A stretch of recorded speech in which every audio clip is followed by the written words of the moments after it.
Madagascar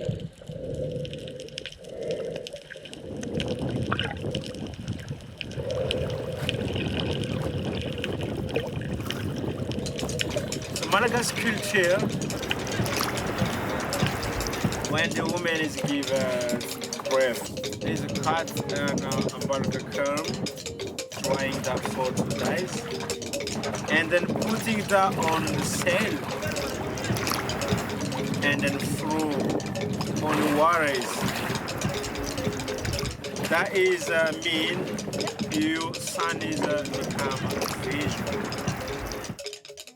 9 hours from the nearest city is Andavadoaka, a coastal village in southwest Madagascar that the Vezo people call home.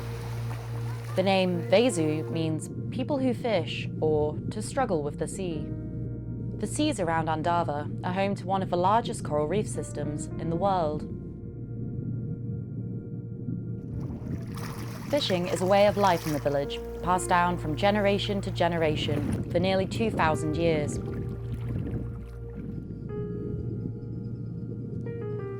Comparing when I sailed and then when I just go out with my dad to fishing, it's very, very changed.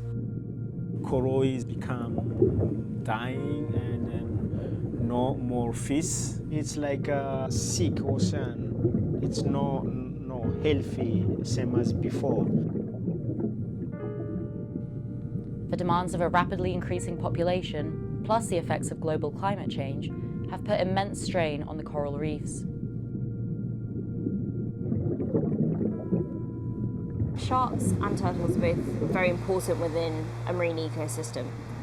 As an apex predator, sharks will maintain the health of the reef. They take out sick fish, easier to catch, and also will sort of remove genes that are sort of unwanted from a fish population through predation. So they're incredibly important, and on a healthy reef, we should actually be seeing a lot more sharks than there are anything else, really. The turtle can eat some algae on the coral to make the coral is growing out.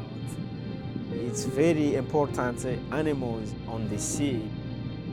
The reefs protecting Andavadoaka were once home to an abundance of turtles and sharks, but due to overfishing, these animals are quickly disappearing from the reefs.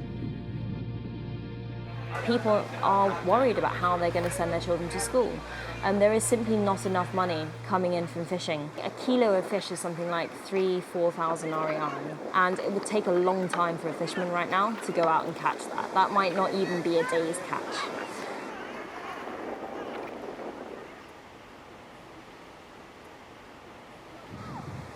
With how dependent this community is with their relationship to the sea and fishing, I think if we can do anything to make sure that that culture and that choice is there for future generations here, I think that's a positive thing.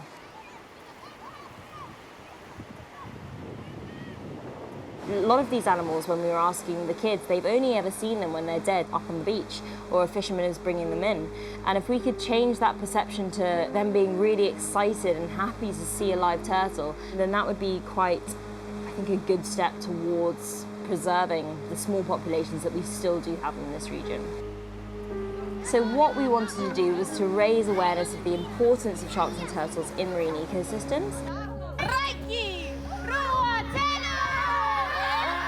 Played games where the children were sharks and turtles and the volunteers and the staff were fishermen trying to catch them, to give them that mentality as well of wanting to stay free and safe in the ocean.